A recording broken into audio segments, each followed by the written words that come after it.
Alright folks, in this video we are going to talk about multiplying radicals. First things first though, let's go ahead and review our last video. Try numbers 1, 2, and 3. When you're done, unpause to check your work.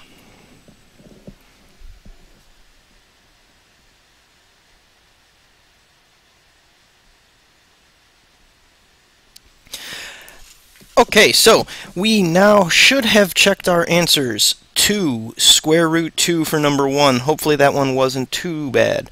Number 2 is a little bit more challenging. You had to simplify square root of 32. And you also had to simplify square root of x to the 9th. That's where we take our odd exponent, split it into an even exponent times 1. So x to the 8th times x to the 1st is x to the 9th. Pull out half of my x's. If I have 8 of them, that means pull out x to the 4th. The other trick in number 1 was that we had that negative in front. That meant I had a negative coming down. In number 3, when I simplified square root of 50, that gave me 5 square roots of 2. But that 5 had to be multiplied by the 4 since my original square root already had a coefficient. Simplifying square root of x, x to the 6th times x to the 1st is x to the 7th. That allows me to pull 3 x's out with 1 left over. Y to the 11th means y to the 10th times y to the 1st. I can pull 5 y's out with 1 left over. Alright, so now getting into the actual multiplying of our radicals or of our square roots. There's 2 terms that we want to be aware of. Coefficient, we should be aware of that one already. That's the same coefficient we've always been talking about. In this case, our coefficients are 2 and 7, the numbers out in front of my square root. I can multiply my coefficients when I'm multiplying my radicals. 2 times 7 is 14. So I know that when I am ready to write down my solution here, it's going to be 14 square root something. I also can multiply my radicand. The radicand is the stuff that's inside your radical. In this case, 6 and 3 are radicands. I can multiply those together and keep them inside. Now, 6 times 3 is 18. That's for sure. So I get 14 square root 18. But one thing that's really important is that we can't forget that we have to simplify our radicals. So what I'll do here is I'll show you a bit of a trick. Sometimes we're going to have numbers inside our radical that are going to be really large, and you're going to think to yourself, well, I don't know what 2 factors of that are. But the reality is you do, because you just multiplied 2 numbers to get what you have inside. So the first branch in your factor tree here should be the 2 numbers you just multiplied. 6 and 3.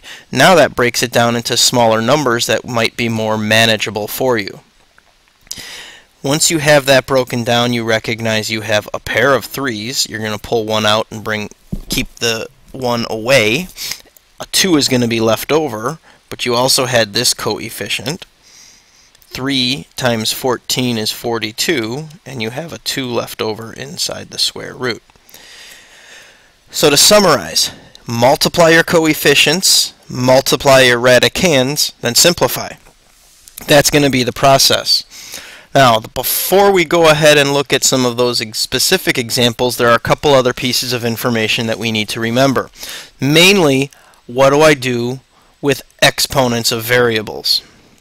For example, if I have x to the 3rd times x to the 2nd, this is when I have the same base, I am multiplying the same base, I add my exponents. Why?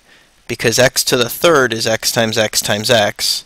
I am multiplying that by x to the 2nd, which is x times x.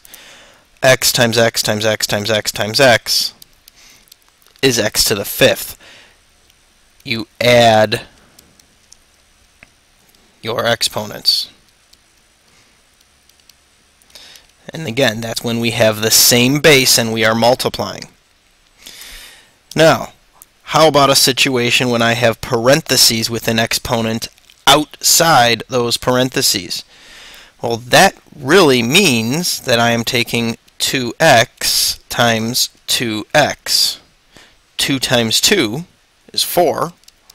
X times x is x squared. So really what I did there was I applied that exponent to everything inside the parentheses. And that's really important. And then the last one, this is not really new, or this is not really old, it's a little bit new, but how do I square root the and an exponent of 2 compare? Well, we talked about this when we started solving radicals a little while back. They're opposites. It would be like adding 2 and then subtracting 2. They cancel each other out. I get whatever I started with.